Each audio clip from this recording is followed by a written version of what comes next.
Hello students, welcome to our channel H और पढ़ाई। आज की इस वीडियो में हम बात करेंगे स्ट्रक्चर ऑफ सी प्रोग्रामिंग के बारे में। वीडियो को स्टार्ट करने से पहले अगर आप हमारे चैनल पर नए हैं तो चैनल को सब्सक्राइब करें और वीडियो इन्फॉर्मेटिव लगे तो लाइक और शेयर करना ना भूलें। तो चलते हैं हमारे आज के टॉपिक की तरफ, जो कि structure of C programming. Students, मैंने इससे पहले एक वीडियो बना दी है जो कि हिस्ट्री ऑफ सी और फीचर्स ऑफ सी के ऊपर है। उस वीडियो में मैंने अच्छे से एक्सप्लेन कर रखा है सारे फीचर्स को, एक एक करके सारे फीचर्स पे एक एक पॉइंट बताए हैं, हिस्ट्री बताई है क्या था कहाँ से था। ठीक है, तो उस वीडियो को आप डायरेक्टली एक्सेस कर सकते हैं। मैंने आई टैब पे ऊपर उसका लिंक दे दिया होगा, आइकन आ गया होगा आपका आइकन, वहाँ पे क्लिक करके आप डायरेक्टली एक्सेस कर सकते हैं मेरी वीडियो को। ठीक है, तो हमारा जो आज का टॉपिक है वो है स्ट्रक्चर ऑफ सी प्रोग्रामिंग। देखते हैं स्ट्रक्चर ऑफ सी प्रोग्रामिंग क्या है। तो मैंने स्टूडेंट्स जो था पिछली वीडियो में आपको फीचर जो पढ़ाए थे उसमें मैंने एक फीचर बताया था आपको। सबसे पहले जो था वो था सिंपल, कि हमारी सी प्रोग्रामिंग है जो बहुत सिंपल है। मैंने आपको उस टाइम पर बताया था कि जो सिंपल है, मैंने क्यों कहा था उसे सिंपल, क्योंकि जो सी प्रोग्रामिंग है वो हमारी स्ट्रक्चरल अप्रोच को जो है फॉलो करती है। स्ट्रक्चरल अप्रोच क्या होता है, एक और बार बता देता हूँ मैं। स्ट्रक्चरल अप्रोच ऐसा अप्रोच होता है जिसमें हम अपनी प्रॉब्लम को, अपने प्रोग्राम को छोटे छोटे पार्ट्स में डिवाइड कर देते हैं, जिसकी मदद से वो ईजी टू मॉडिफाई हो जाता है, ईजी टू अंडरस्टैंड हो जाता है। ठीक है, ईजी टू रीड हो जाता है हमारा प्रोग्राम या प्रॉब्लम। ठीक है, ताकि हम उस प्रोग्राम को अपने क्या आसानी से समझ सकें, सॉल्व कर सकें, उसे मॉडिफाई कर सकें। तो वही हम इसमें पढ़ेंगे कि वो जो पार्ट्स में उसे हम डिवाइड करते थे वो कौन कौन से पार्ट्स हैं जिनमें हम डिवाइड करते थे, उसे उन पार्ट्स का नाम क्या है, उन पार्ट्स के बारे में हम पढ़ेंगे। ठीक है, तो एक बार देख लेते हैं, रीड आउट कर लेते हैं कि क्या लिखा हुआ है। The basic structure of C program is divided into 6 parts. तो जो हमारी सी प्रोग्रामिंग है उसका जो हमारा प्रोग्राम होता है वो 6 पार्ट्स में डिवाइड होता है टोटली। वो कौन कौन से हम आगे पढ़ेंगे। ठीक है, अभी इतना देखते हैं कि 6 पार्ट्स में डिवाइड है हमारा, जिससे क्या हो जाता है, which makes it easy to read, modify, document and understand in all particular format. ताकि वो जो हमारा प्रोग्राम है वो हर तरह से अंडरस्टैंडिंग में भी ईजी हो जाए, रीड में भी ईजी हो जाए और उसे मॉडिफाई भी हम ईजिली कर पाएँ, इसलिए उसे 6 पार्ट्स में डिवाइड करा गया है। चलिए स्टूडेंट्स, देखते हैं वो कौन कौन से 6 पार्ट्स हैं, कौन कौन से सेक्शन है जिनमें हमारे एक प्रोग्राम को, सी प्रोग्राम को डिवाइड करा गया है। Section of C programme.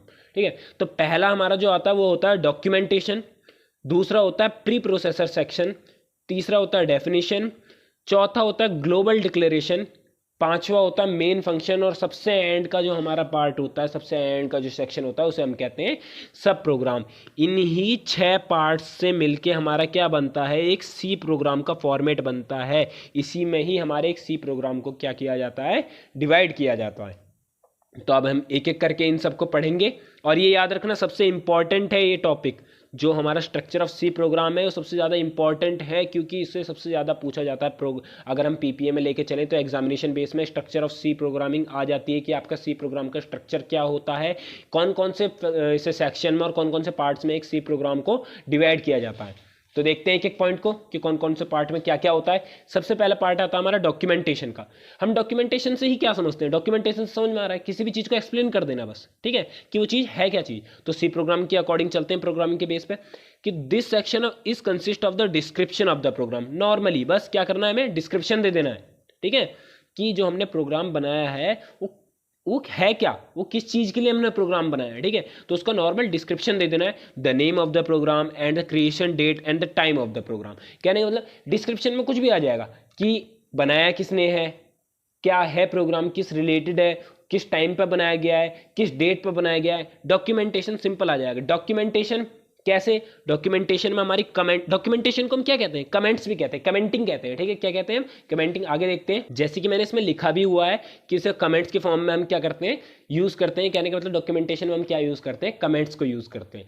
Comment क्या होता है, ऐसा कोड होता है जो कि रन नहीं होता, जो कि एग्जीक्यूट नहीं होता। देखिए हमारी जो डॉक्यूमेंटेशन होती है वो किसके थ्रू होती है, उसे हम क्या कहते हैं, कमेंटिंग कहते हैं। और हमारी कमेंटिंग क्या होती है, कमेंट्स जो होते हैं हमारे 2 टाइप के होते हैं। एक होता है हमारा सिंगल लाइन कमेंट्स और एक होता है हमारा मल्टी लाइन कमेंट्स। जो सिंगल लाइन कमेंट्स होता है उसके लिए हमारा स्लैश ऑपरेटर यूज होता है। ठीक है, डबल स्लैश लगाएंगे हम, उसके आगे हम कुछ भी लिखेंगे। सिंगल लाइन याद रखना, सिंगल लाइन से, एक लाइन से ज़्यादा होते ही वो उससे अगली वाली लाइन कोडिंग की उसमें आ जाएगी, वो कोड के लिए एग्जीक्यूट कराएगा कंपाइलर जो है हमारा। एक लाइन से ज़्यादा होने पर अगर हम डबल स्लैश यूज़ करने पे भी डिस्क्रिप्शन लिखते जाते हैं, वो एक लाइन से ज़्यादा हो जाएगा तो जो हमारा कंपाइलर है उसे कोड के थ्रू लेने लग जाएगा नेक्स्ट लाइन को, और वहाँ पर उसे सिंटैक्स एरर दिखा देगा कि आपने जो है ये जो कोड है ये गलत है, क्योंकि वो हमने लिखा तो डिस्क्रिप्शन है, वो कोड तो लिखा ही नहीं है हमने, ठीक है। तो इसलिए अगर हमें एक लाइन से ज़्यादा का डिस्क्रिप्शन लिखना होता है तो उसके लिए हम मल्टी लाइन कमेंट्स का यूज़ करते हैं, जो कि क्या होता है, स्लैश एस्ट्रिक्ट होता है ओपनिंग के लिए, और क्लोजिंग किससे करते हैं, एस्ट्रिक्ट स्लैश से। इसके बीच में आप जितना भी लाइन का लिखना चाहें, जितना कुछ लिखेंगे वो सब कमेंट्स में यूज़ होगा, ठीक है। कमेंट के थ्रू लेगा वो क्या, कंपाइलर जो हमारा कमेंट की तरह लेगा उन्हें, वो कोड रन नहीं होगा जो भी इसके अंदर लिखेंगे। इसके अंदर आप कुछ भी लिख सकते हैं, नेम ऑफ द प्रोग्राम हो गया, डेट टाइम मैंने बता दिया आपको स्टार्टिंग में, ठीक है। Basically it's give the overview to the reader of the program. सबसे मेन बात है डॉक्यूमेंटेशन का काम क्या होता है, सिंपल प्रोग्राम को देखते ही मुझे समझ में आ जाए कि ये है किस चीज़ का। अब मैं तुम्हारे सामने एक प्रोग्राम बना के रख दूँ और मैं तुम्हें बताऊँ नहीं, उसको आउटपुट ना दिखाऊँ, और मैं तुमसे कह दूँ कि पहचानो भाई किस चीज़ का प्रोग्राम है, अब तुम क्या लॉजिक देख के समझते बैठोगे कि अब प्रोग्राम किस चीज़ का है। इसलिए हमारा क्या होता है, सबसे ऊपर ही हम डॉक्यूमेंटेशन दे देते हैं, सबसे ऊपर ही हम कमेंट दे देते हैं कि हमारा किस चीज़ के ऊपर है, एडिशन के ऊपर है, मल्टीप्लिकेशन के ऊपर है, कैलकुलेशन के ऊपर है, किस चीज़ के ऊपर हमारा जो है प्रोग्राम बनाया गया है।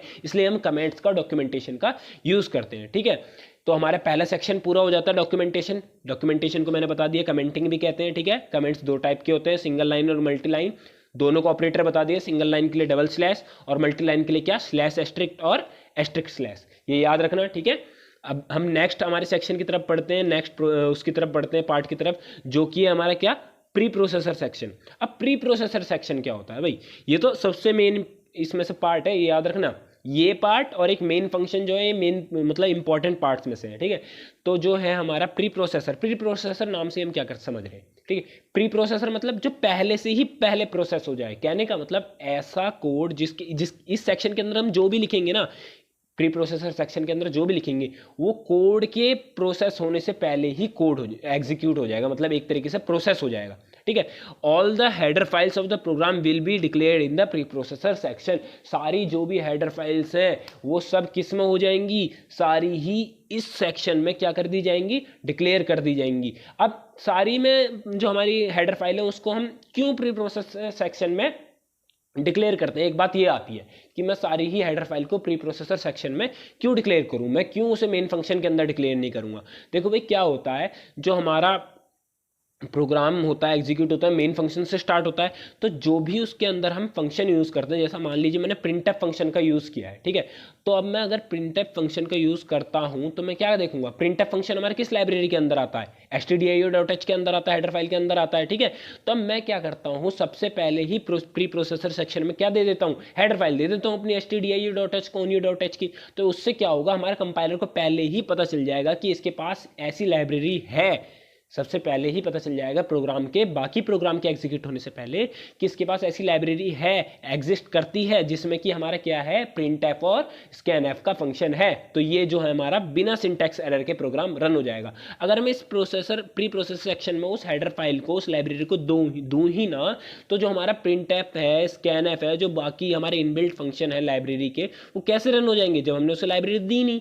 तो सबसे पहले प्री प्रोसेसर सेक्शन में हमारे जो होते हैं हेडर फाइल्स डिक्लेयर करी जाती हैं, ताकि जो है हमारा प्रोग्राम इजी टू रन हो जाए और सारे जो है हमारे इनबिल्ट फंक्शन है वो सारे ही रन हो पाए, ठीक है, बिना किसी दिक्कत के। अब देखते हैं आगे क्या है।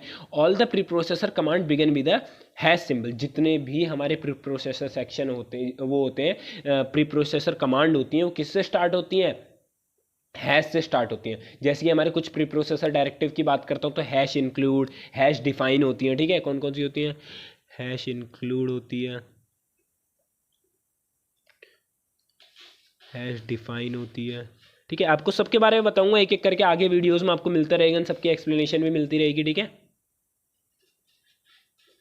ठीक है। अब मैं जरा एक आपको ये बता देता हूँ कि जो हमारा सी प्रोग्राम होता है, मेनली उसमें बस 3 काम होते हैं। सबसे पहला काम क्या होता है, प्री प्रोसेसिंग, उसके बाद काम क्या होता है, कंपाइलिंग का, और सबसे एंड में काम होता है उसमें लिंकिंग का। तो ये जो मैंने आपको प्रोसेस बताया, प्री प्रोसेसिंग का, कंपाइलिंग का और लिंकिंग का, इसको मैंने आपको एक फ्लो चार्ट के थ्रू समझा रखा है, ठीक है। इसे अगर आप प्रोग्राम, इस फ्लो चार्ट को अगर हम एग्जाम में बना के आते हैं तो बहुत अच्छा हो जाता है, एक तरीके से इफेक्टिव हो जाता है एक टीचर के लिए। अगर वो चेक करता है तो फुल मार्क्स ही मिलेंगे आप अगर ये फ्लो चार्ट को लेके चलते हो तो, ठीक है। एक बार, और इससे आसान भी हो जाता है हमारा समझना सब चीज़। देख लेते हैं एक बार क्या चीज़ है सी सोर्स कोड, मतलब जो भी हम कोड लिखेंगे वो सी प्रोग्राम में लिखेंगे, ठीक है। इसके बाद क्या होगा, अगर वहाँ पे प्री प्रोसेसर डायरेक्टिव्स हैं कुछ, जैसे कि हैश इंक्लूड है, हैश डिफाइन है, तो वो क्या करेगा, उन प्री प्रोसेसर को क्या करेगा, परफॉर्म एक्शन सबसे पहले परफॉर्म कर देगा, ठीक है। प्रोग्राम रन नहीं हुआ है अभी, बस ये प्री प्रोसेसर डायरेक्टिव रन हुए।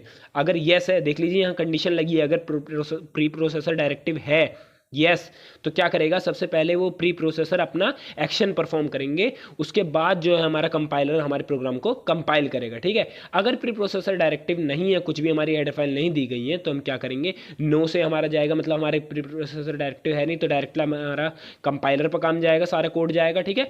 कंपाइलर हमारा क्या करेगा, सोर्स कोड को किस में चेंज करेगा, ऑब्जेक्ट कोड को। जो भी हम कोड हमारा प्रोवाइड करते हैं प्रोग्राम में कंपाइलर को, उसे हम क्या लिखते हैं, उसे हम क्या कहते हैं, सोर्स कोड कहते हैं। और जब वो कंपाइल हो जाता है उसके बाद उसे हम क्या कहते हैं, ऑब्जेक्ट कोड। कंपाइलर हमारे सोर्स कोड को किस में चेंज कर देता है, ऑब्जेक्ट कोड में। और बाकी हमारा काम कर देता है लिंकर, जिससे हमारा प्रोग्राम लिंक हो जाता है, और वो किस चीज़ में चेंज हो जाता है, एग्जीक्यूशन या फिर एग्जीक्यूटेबल कोड में, ठीक है। ये क्या लिखा हुआ है, एग्जीक्यूटेबल कोड है। अगर आपको ये समझ में ना आए तो मैं यहाँ लिख देता हूँ एक बार, एग्जीक्यूटेबल कहने का मतलब जो एग्जीक्यूट हो पाए ऐसा कोड, ठीक है। तो हमने प्री प्रोसेसर सेक्शन में क्या पढ़ा, प्री प्रोसेसर सेक्शन ऐसा सेक्शन है जिसमें जो कि प्रोग्राम के प्रोसेस होने से पहले ही सबसे पहले प्रोसेस हो जाता है। इसमें सारी हेडर फाइल्स आती हैं, और हमारे प्री प्रोसेसर सेक्शन में जितनी भी हम कमांड लिखते हैं उसकी स्टार्टिंग किससे होती है, हैश सिंबल से होती है। याद रखना है, हैश सिंबल से होती है। मैंने एग्जाम्पल दे दिया आपको, हैश इंक्लूड और हैश डिफाइन जो है इसका एग्जाम्पल है। और यहाँ भी मैंने यही बता रखा है जो हमारा प्रोसेस था प्रोग्राम का, किस तरह से हमारा कंपाइल होता है, प्री प्रोसेसिंग होती है, कंपाइलिंग होती है, उसके बाद लिंकिंग होती है, ठीक है। और ये रही हमारी जो हमारी कुछ हेडर फाइल है, stdio और वो जो है हमारी mat.h, ठीक है। ये हेडर फाइल्स किसके अंदर आती है, हमारी प्री प्रोसेसर सेक्शन के। और यहाँ देख लीजिए हैश इंक्लूड stdio.h जो है हैश स्टार्ट किया गया है, हैश से स्टार्ट किया गया है। कहने का मतलब ये एक प्री प्रोसेसिंग कमांड है, सबसे पहले ये ही एग्जीक्यूट होगी, सबसे पहले इसे ही प्रोसेस किया जाएगा, ठीक है। ये हमारा सेकंड जो है, हमारा सेकंड सेक्शन कंप्लीट होता है, जो हमारा प्री प्रोसेसर सेक्शन है। तीसरे सेक्शन की तरफ हम चलते हैं, डेफिनेशन। डेफिनेशन से हम क्या समझते हैं, डेफिनेशन से हम समझते हैं किसी भी चीज़ को एक्सप्लेन कर देना, ठीक है। It includes the declaration of different constants using the defined keywords, ठीक है। अब क्या होता है, मैंने आपको स्टार्टिंग में बताया कि जो हमारे प्री प्रोसेसर सेक्शन में कुछ कमांड्स होती हैं जो कि हैश से स्टार्ट होते हैं, जैसे हैश इंक्लूड, हैश डिफाइन हो गया। हैश इंक्लूड क्या करता है, हमारा हैश इंक्लूड करता है वो लाइब्रेरी को इंक्लूड कर देता है। इंक्लूड का मतलब क्या है, ऐड कर देना ना। तो हमारे प्रोग्राम में वो क्या करता है, जैसे मैंने इन दोनों लाइब्रेरी दे दी है, तो इन दोनों लाइब्रेरी को क्या कर देगा, ऐड कर देगा प्रोग्राम में। और जो हमारे डिफाइन कीवर्ड है, ये जो हमारे डिफाइन है ना, ये कीवर्ड है। मैं आपको बताऊंगा भी कीवर्ड होते क्या हैं, बस इतना समझ लीजिए। हमारे सी प्रोग्रामिंग में 32 कीवर्ड्स होते हैं। कितने कीवर्ड्स होते हैं, 32 कीवर्ड्स होते हैं। ये इंपॉर्टेंट क्वेश्चन में आता है कि हमारे सी प्रोग्रामिंग में कितने कीवर्ड्स होते हैं, ठीक है। 32 कीवर्ड्स होते हैं। तो हैश जो डिफाइन यूज होता है, डिफाइन से क्या होता है, किसी भी चीज़ को डिफाइन कर देना पहले से पहले कि हो कंफर्म वही चीज़ रहेगी। किसी भी चीज़ की डेफिनेशन है वो चेंज थोड़ी होती है, ठीक है। तो ऐसे ही it includes the declaration of the different constants using define keyword. इसमें हम क्या करते हैं, किसी भी कॉन्स्टेंट को क्या कर देते हैं, एक फिक्स वैल्यू दे देते हैं। कॉन्स्टेंट मतलब क्या है, जिसकी वैल्यू फिक्स है। तो वही हम क्या करेंगे, स्टार्टिंग में एक प्रोग्राम, जैसे मान लीजिए एग्जाम्पल से आपको समझाता हूँ। तो जैसे मैंने लिख दिया क्या, hash define A is equal to 2। अब मैं हैश डिफाइन को मैंने क्या कर दिया, ए को क्या डिफाइन कर दिया, 2 वैल्यू दे दी मैंने स्टार्टिंग में ही, प्रोग्राम के स्टार्टिंग में ही, प्री प्रोसेसर सेक्शन में ही दे दिया है। इसे हैश का यूज हुआ है ना, तो प्री प्रोसेसर सेक्शन में कर दिया गया डिफाइन, ए की वैल्यू क्या 2। तो मैंने क्या कह दिया, ए की वैल्यू पूरे प्रोग्राम के दौरान क्या ही रहेगी, 2 ही रहेगी। इसे हम चेंज नहीं कर सकते कहीं भी। अगर नहीं, चेंज तो कर सकते हैं, मतलब चेंज तो हो पाएगी। बस बात क्या है, अगर मैं सिंपल कहीं भी ए लिखूं तो क्या हो जाएगा, वो उसकी जगह क्या मान लिया जाएगा, 2 मान लिया जाएगा ऑटोमेटिकली। मेरे को कहीं भी ए को उसकी वैल्यू डिफाइन करने की जरूरत नहीं है। तो डेफिनेशन सेक्शन में हमारा यही होता है, हमारे किसी भी कांस्टेंट को हम अलग अलग कांस्टेंट को क्या कर देते हैं, डिक्लेयर कर देते हैं, ठीक है। ये सेक्शन ये खत्म होता है तीसरा। नेक्स्ट सेक्शन आता है ग्लोबल डिक्लेरेशन। अब हमने क्या करा, यहाँ पे जिससे पहले वाला सेक्शन था डेफिनेशन में, उसमें हमने क्या करता, अलग अलग टाइप के अलग अलग कांस्टेंट हमने क्या करे थे, डिफाइन करे थे, ठीक है। अब यहाँ क्या डिक्लेयर करे थे, ठीक है। इसमें हम क्या करते हैं, चौथे सेक्शन में जो हमारा ग्लोबल डिक्लेरेशन है, ग्लोबल डिक्लेरेशन नाम से समझ में आ रहा है जो ग्लोबली डिक्लेयर हो जाए। कहने का मतलब ग्लोबल डिक्लेरेशन हम सी प्रोग्रामिंग में, किसी भी प्रोग्रामिंग लैंग्वेज में ऐसा समझते हैं, ऐसा डिक्लेरेशन जिसका लाइफ स्पैन जो है वो पूरे प्रोग्राम के थ्रू आउट रहेगा, ठीक है। अगर मैंने उसे ग्लोबल एक कोई भी मैंने अगर वैल्यू मान लेते हैं, एग्जांपल में मैंने ले रखा है कि int A is equal to 15 है, तो अगर मैंने इसको ग्लोबली डिक्लेयर कर दिया है ना, तो इसकी वैल्यू क्या कहते हैं, इस वेरिएबल की वैल्यू जो है वो पूरे प्रोग्राम के दौरान क्या ही रहेगी, 15 रहेगी। ठीक है, ये क्या होता है, जो हमारा हम कोई भी वेरिएबल डिक्लेयर करते हैं वो एक फंक्शन के अंदर ही उसकी वैल्यू डिक्लेयर होती है। कहने का मतलब अगर मैंने एक फंक्शन के अंदर ए की वैल्यू 15 दे दी ना, तो मैं उस फंक्शन के बाहर उस ए की वैल्यू 15 नहीं रहेगी, वो उस फंक्शन की जो वेरिएबल है उसका जो लाइफ स्पैन है उसी फंक्शन के अंदर ही है। अगर मैंने ऐड का एक फंक्शन बनाया है कि मेरे को एक दो नंबर को ऐड करना है और एक एडिशन का फंक्शन बनाया, उसमें मैंने ए और बी लिया और उसमें मैंने ए की वैल्यू ले ली 15 और बी की वैल्यू 15 ले ली और उन दोनों को ऐड करा दिया। ठीक है, और मैं एक दूसरा वो बनाता हूँ, फंक्शन बनाता हूँ, उसमें मैंने क्या किया, उसमें भी मैंने दो वैल्यूएबल डिक्लेयर करे, इंट ए और बी। उसमें अगर मैं कहूँ ना कि मल्टीप्लाई कर दे तो वो 15 नहीं लेगा, अगर हमने कोई वैल्यू नहीं दी हो तो गार्बेज वैल्यू उठा लेगा। कंपाइलर जो है अगर हम कोई भी वैल्यू नहीं प्रोवाइड करते हैं तो गार्बेज वैल्यू अपने आप ले लेता है हमारा कंपाइलर जो है। ठीक है, लेकिन हमारा क्या कंपाइलर क्या नहीं करेगा, ये 15 वैल्यू नहीं लेगा, क्योंकि जो हमारा लाइफ स्पैन था वो एक फंक्शन टू फंक्शन ही होता है एक वेरिएबल का, अगर हम उसे ग्लोबली डिक्लेयर नहीं करते हैं।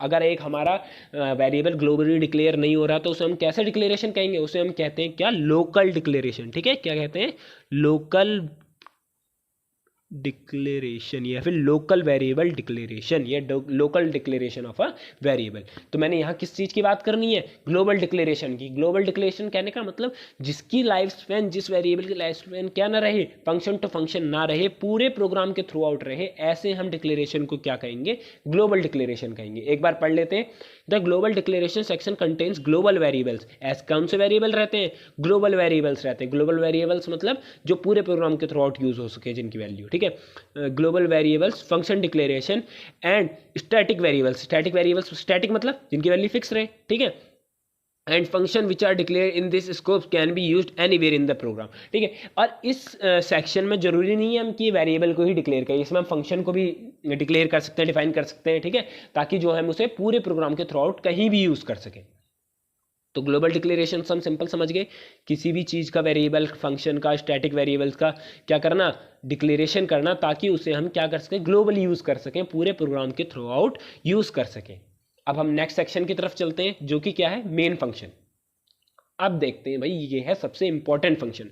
मेन से ही हम समझ सकते हैं कि ये सबसे ज़्यादा मेन है। ठीक है, जो मेन फंक्शन है हमारा वो क्या होता है, हर एक प्रोग्राम में, जो भी सी प्रोग्राम जो हम बनाते हैं उसमें मेन फंक्शन एक ऐसा फंक्शन है, मेन फंक्शन एक खुद में एक ऐसा फंक्शन है जो कि हर एक सी प्रोग्राम में होना कंपलसरी है।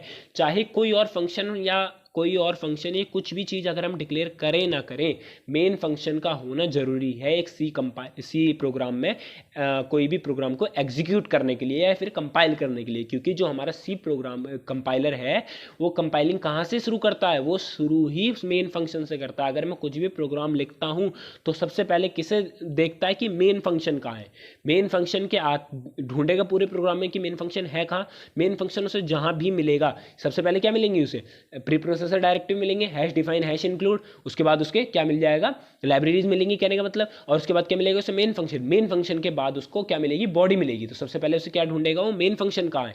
मेन फंक्शन के आते ही वहां से उसकी कंपाइलिंग शुरू होगी, उसके बाद बॉडी में जाएगा, बॉडी के बाद सबसे ऊपर जाता है किस पर, लाइब्रेरी पर जाता है कि उस लाइब्रेरी में वो चीज़ है या नहीं है। प्रोसेस तो पहले ही हो चुकी है, पूरी लाइब्रेरी हमें पता चल चुका है, एक्सेस कर चुके हैं हम पूरी लाइब्रेरी को। बस ये देखते हैं हम सबसे एंड में कि जो हमने फंक्शन यूज़ किया गया है उसकी हमने लाइब्रेरी डिफाइन करी गई है या नहीं करी गई है। ठीक है, तो मेन फंक्शन क्या है, सबसे इंपॉर्टेंट फंक्शन है एक सी प्रोग्राम का। कोई और फंक्शन को हम डिक्लेयर करें, डिफाइन करें ना करें, हमें मेन फंक्शन का यूज़ करना मस्ट होता है। ठीक है, इसे हम पढ़ लेते हैं, क्या लिखा हुआ है एक बार, every C program must have a main function, the main function of the program is written in this section. ठीक है, जितना भी हमारा फंक्शन होते हैं, जितना भी हमारा प्रोग्राम होता है, कोड होता है, जितना भी हमारा बॉडी होती है एक प्रोग्राम की, वो सब मेन फंक्शन के अंदर ही लिखी जाती है। Operation like declaration and execution are performed inside the curly braces of the main program. जो हमारा मेन प्रोग्राम होता है वो स्टार्ट किससे होता है, मेन फंक्शन, जो मेन फंक्शन होता है उसे मेन लिखने के बाद हम क्या करते हैं, कर्ली ब्रेसेस से स्टार्ट करते हैं और कर्ली ब्रेसेस से ही एंड करते हैं। इसके अंदर जितना भी कोड लिखा जाएगा मेन फंक्शन के बाद, वो हमारी क्या हो जाएगी, बॉडी और कोड ऑफ द प्रोग्राम हो जाएगा, ठीक है। The return type of the main function can be int as well as void too. अब जो ये रिटर्न टाइप है ये भी आपको आगे पता चलेंगे कौन कौन से टाइप के रिटर्न टाइप होते हैं। बस अभी इतना समझ लीजिए, जो हमारा मेन फंक्शन है उसका जो रिटर्न टाइप है उसे हमें डिक्लेयर करना जरूरी होता है कि वो वॉइड है या इंट है या कोई और सा टाइप है, ठीक है। क्योंकि जो हमारा मेन फंक्शन वो रिटर्न तो करेगा ना कुछ, क्योंकि अगर वो रिटर्न नहीं करेगा उसके बिना तो काम क्या ही चलेगा। अगर मैं वॉइड डिक्लेयर कर देता हूँ उसे एक, अगर मेन फंक्शन को अगर मैं उसका रिटर्न टाइम वॉइड दे देता हूँ, कहने का वॉइड का मतलब क्या होता है, वॉइड मतलब खाली, जिसमें कुछ है ही नहीं, जिसका रिटर्न जो हमें रिटर्न कुछ करने वाला है ही नहीं।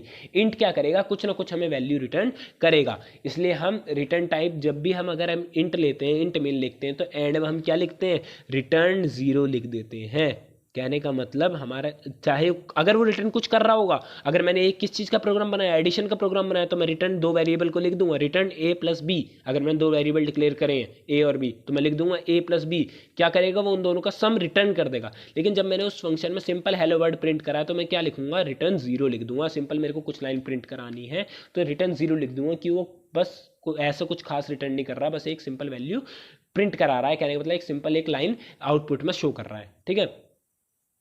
ठीक है, यही बताया गया है इसमें। जो हमारी रिटर्न टाइप है 2 टाइप की हो सकती है, वॉइड हो सकती है, फिर इंट हो सकती है, जिससे हमें कंपाइलर को पता चल जाता है कि उसका रिटर्न टाइप क्या है, कि वो क्या रिटर्न करेगा हमारा। तो मेन फंक्शन हमारा जो यही एंड होता है। कहने का मतलब मेन फंक्शन क्या होता है, सबसे इंपॉर्टेंट फंक्शन है, ये याद रखना। इसके बिना हमारा एक प्रोग्राम एग्जीक्यूट नहीं होगा जब तक हम एक मेन फंक्शन को क्या नहीं कर देते, हम एक मेन फंक्शन को डिक्लेयर नहीं कर देते।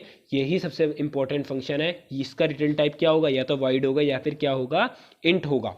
जिससे हम इसलिए रिटर्न टाइप डिक्लेयर करते हैं, डिफाइन करते हैं, ताकि हमें पता चल जाए हमारे कंपाइलर को कि ये रिटर्न क्या करेगा। ठीक है, चलते हैं हम हमारे नेक्स्ट सेक्शन की तरफ, जो इसके बाद आता है छठा सेक्शन और लास्ट सेक्शन, जो कि हमारा सब प्रोग्राम। तो स्टूडेंट्स सब प्रोग्राम सेक्शन के अंदर आते हैं हमारे क्या, यूज़र डिफाइंड फंक्शंस। अब यूज़र डिफाइंड फंक्शन होते क्या हैं, बेसिकली जो हमारे फंक्शन होते हैं 2 टाइप के होते हैं। एक होता है हमारा यूज़र डिफाइंड फंक्शन और एक होता है हमारा क्या, pre defined function. User defined function ऐसे फंक्शन जो हमारा यूज़र क्या है खुद डिफाइन करे अपनी सुविधा के लिए, ठीक है, उन्हें हम फंक्शन को क्या कहते हैं, यूज़र डिफाइंड फंक्शन।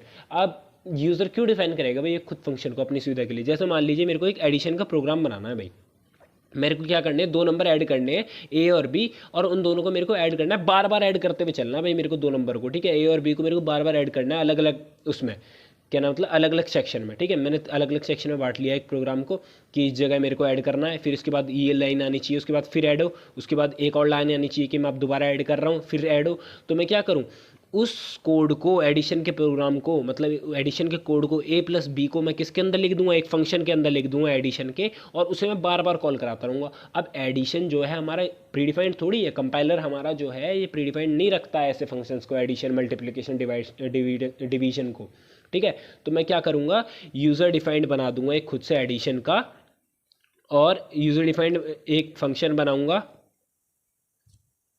तो उस कोड को यूज़ करने के लिए मैं क्या करूँगा, यूज़र डिफाइंड फंक्शन बनाऊंगा और बार बार एडिशन के उस फंक्शन को कॉल कराता रहूँगा। और हमारे प्री डिफाइंड फंक्शन कौन से होते हैं, प्री डिफाइंड फंक्शन ऐसे होते हैं जो हमारा जो है कंपाइलर सी प्रोग्राम का वो पहले से डिफाइन करके रखता है। जैसे कि हो गया हमारा प्रिंट एफ, जैसे कि हो गया हमारा स्कैन एफ, गेट सी एच, गेट सी, ये जितने भी हमारे फंक्शन होते हैं ये क्या होते हैं, प्री डिफाइंड होते हैं। जैसे प्रिंट एफ का काम क्या होता है, जो हमारा आउटपुट है उसे स्क्रीन पर दिखाना, मतलब जो भी हमारा लाइन है उसे आउटपुट स्क्रीन पे प्रिंट करना किसी भी चीज़ को, और जो हमारा स्कैन है वो यूज़र के थ्रू इनपुट लेता है, ठीक है ना। ऐसे हमारे ये क्या होते हैं, प्री डिफाइंड फंक्शन होते हैं। तो हमारे सब प्रोग्राम में क्या आते हैं, यूज़र डिफाइंड फंक्शन का डेफिनेशन और क्या आता है, डिक्लेरेशन, जो कि मेन फंक्शन में क्या करे जाते हैं, कॉल करे जाते हैं। याद रखना, डेफिनेशन और डिक्लेरेशन किस सेक्शन में होगा, सब प्रोग्राम सेक्शन में होगा, लेकिन जो कॉलिंग होगी उसकी किस सेक्शन में होगी, मेन में होगी। उसका मेन कंट्रोल किसके पास रहेगा, मेन सेक्शन के पास रहेगा। अगर मैं किसी भी प्रोग्राम में एग्जाम्पल ले लेता हूँ, मैं यहाँ पे मैंने एक यूज़र डिफाइंड फंक्शन बनाया सम का,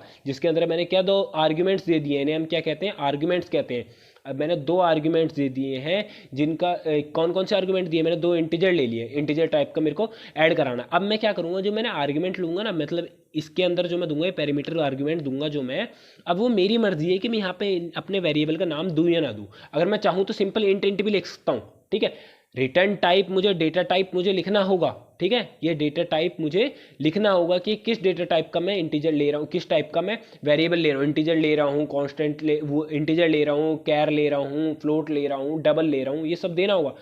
ये जरूरी नहीं है कि मैं उनका नाम दूँ, ठीक है। तो मैं क्या करूँगा, यहाँ मैंने इसे क्या किया, मैंने क्या किया, यहाँ पे से डिफाइन कर दिया, यहाँ पे से डिक्लेयर कर दिया कि हमारा जो है सम नाम का एक फंक्शन है। ठीक है। अब मैं क्या करूँगा, मेन फंक्शन के अंदर इसे कॉल कर दूंगा, और कॉल करते टाइम अगर मैंने इसे आर्ग्यूमेंट पास किए हैं, या तो मैं इसे यहाँ आर्ग्यूमेंट पास कर दूं या फिर इसके अंदर कर दूं कि इंट एक्स और इंट वाई। ठीक है।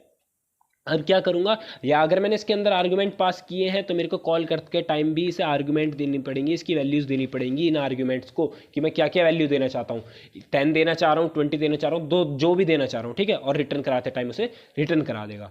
तो हमारा लास्ट सेक्शन क्या होता है, सब प्रोग्राम सेक्शन। सब प्रोग्राम सेक्शन में क्या आते हैं, हमारे यूजर डिफाइंड फंक्शन आते हैं। यूजर डिफाइंड फंक्शन ऐसे फंक्शन जो यूजर अपनी सुविधा के लिए डिक्लेयर करता है, ठीक है, डिफाइन करता है, और इसकी जो कॉलिंग होती है वो किस सेक्शन में होती है, मेन सेक्शन में होती है। उसका मेन कंट्रोल जो होता है किसके पास रहता है, वो रहता है मेन फंक्शन के पास। ठीक है। तो आज की वीडियो में हमने क्या क्या पढ़ा, एक बार ओवरव्यू देख लेते हैं। ठीक है। और एक मैं आपको फ्लो चार्ट बता देता हूँ सबसे पहले। ठीक है। ये आसान सा हो जाएगा हमारे सारे सेक्शन को बताते हुए कि हमारे सारे सेक्शन में है क्या क्या। तो सबसे पहले सेक्शन आ जाता है हमारा किस चीज़ का, डॉक्यूमेंटेशन सेक्शन। डॉक्यूमेंटेशन सेक्शन, इस सेक्शन को हम क्या कहते हैं, कमेंटिंग सेक्शन भी कहते हैं, जिसमें हम किस चीज़ का यूज़ करते हैं, कमेंट्स का यूज़ करते हैं। ठीक है। कमेंट्स मैंने बता दिया था आपको, दो टाइप के होते हैं, कौन कौन से, सिंगल लाइन और multi line. Single line comments double slash, multi line comment slash asterisk और एस्टेक स्लैश। ठीक है। और डॉक्यूमेंटेशन सेक्शन में हम क्या करते हैं, किसी भी चीज़ का ब्रीफ डिस्क्रिप्शन दे देते हैं, जो भी हम प्रोग्राम बना रहे हैं उस चीज़ का, कि हमारा प्रोग्राम है किस चीज़ का, नेम ऑफ द प्रोग्राम। ठीक है। डेट और टाइम ऑफ द प्रोग्राम भी आ जाते हैं इसमें डॉक्यूमेंटेशन में। दूसरा सेक्शन आ जाता है हमारा क्या, pre processor section. Pre processor section जगह जगह जो है, ज़रूरी नहीं है कि प्री प्रोसेसर सेक्शन ही मिले आपको, कई जगह आपको लिंकिंग सेक्शन भी मिल जाता है, तो कंफ्यूज मत होना बिल्कुल भी। प्री प्रोसेसर सेक्शन और लिंकिंग सेक्शन सेम है। प्री प्रोसेसर सेक्शन में हम क्या कहते हैं, हेडर फाइल को लिंक करते हैं हमारे प्रोग्राम से, हेडर फाइल्स को लिंक करते हैं। और याद रखना, प्री प्रोसेसर जो भी हमारी कमांड होंगी वो हमेशा किससे स्टार्ट होंगी, हैश सिंबल से स्टार्ट होंगी। ठीक है। हमारा नेक्स्ट सेक्शन आता है क्या, डेफिनेशन सेक्शन। डेफिनेशन सेक्शन में हम क्या करते हैं, जितने भी हमारे कॉन्स्टेंट्स होते हैं उन्हें डिक्लेयर कर देते हैं। स्टार्टिंग में मैंने बताया था प्री प्रोसेसर जो कमांड होती है हैश डिफाइन की मदद से, ताकि उनकी वैल्यू क्या रह जाए, फिक्स रह जाए। Declaration of constants. ठीक है। अब हमारा इसके बाद क्या आता है, डेफिनेशन सेक्शन के बाद आता है हमारा ग्लोबल डिक्लेरेशन। ग्लोबल डिक्लेरेशन कहने का मतलब, लाइफ स्पेन क्या रहेगी उसकी, थ्रू आउट द प्रोग्राम रहेगी, थ्रू आउट द प्रोग्राम रहेंगे। जो भी हमारे इसके अंदर क्या वेरिएबल फंक्शंस, ये वेरिएबल्स रहेंगे या फिर फंक्शंस रहेंगे। ठीक है। या भी जो भी हमारे फंक्शंस रहेंगे। ठीक है। ग्लोबल डिक्लेरेशन में मैंने आपको बताया था कि पूरे इसमें प्रोग्राम के थ्रू आउट उनकी लाइफ स्पेन रहेगी, पूरे प्रोग्राम हम कहीं भी यूज़ कर सकते हैं, जो भी हम ग्लोबली डिक्लेयर कर देते हैं वेरिएबल को या फिर फंक्शन को। इसके बाद आता है हमारा मेन फंक्शन।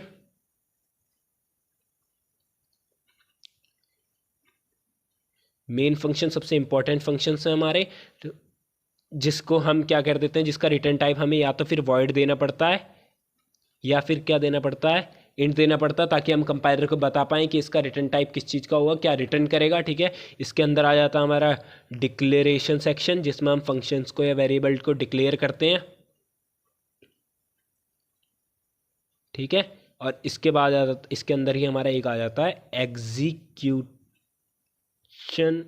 सेक्शन, जो कि हमारा एग्जीक्यूट सब करता है। ठीक है। जितने भी हमारे प्रोग्राम कोड होता है।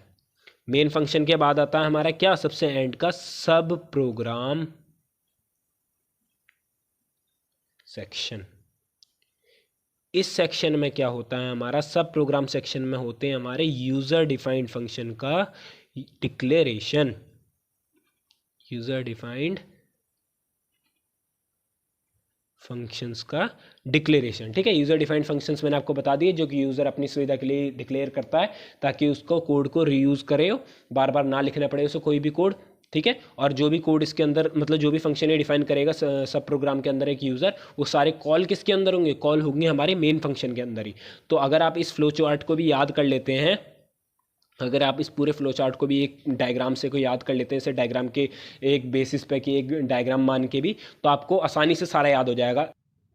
तो स्टूडेंट्स आज की इस वीडियो में इतना ही। आज हमने पढ़ा स्ट्रक्चर ऑफ सी प्रोग्रामिंग, जिसमें हमने क्या देखे थे, 6 सेक्शन देखे थे कि हमारे एक सी प्रोग्राम के 6 सेक्शन में डिवाइड होता है एक सी प्रोग्राम हमारा, जो कि कौन कौन से होते हैं, documentation section, pre processor section, definition section, global declaration section, main function, और लास्ट क्या होता है हमारा 6 सब प्रोग्राम सेक्शन। तो हम नेक्स्ट वीडियो में बात करेंगे फंक्शन, हमारे सी में फंक्शंस क्या होते हैं। इस वीडियो में हमने थोड़ा बहुत पढ़ा कि यूज़र डिफाइंड फंक्शन, मैंने बताया कि यूज़र डिफाइंड फंक्शन क्या होते हैं और प्री डिफाइंड फंक्शन क्या होते हैं। ये जितने भी नोट्स हैं आपको डिस्क्रिप्शन में लिंक मिल जाएगा आपको टेलीग्राम चैनल का, उसे जल्दी से ज्वाइन कर लीजिएगा। उस पर आपको रेगुलर अपडेट्स मिलती रहेंगी हमारी वीडियोस की, जो अपकमिंग वीडियोस आएंगी किस पर आएंगी, और जो सारे नोट्स हैं उस पर आपको मिल जाएंगे PDF के फॉर्म में, ताकि आप उसको आसानी से डाउनलोड कर पाएँ। तो स्टूडेंट्स मिलते हैं नेक्स्ट वीडियो में, तब तक के लिए चैनल को सब्सक्राइब करें और वीडियो इन्फॉर्मेटिव लगी हो तो लाइक और शेयर करें। Thank you students.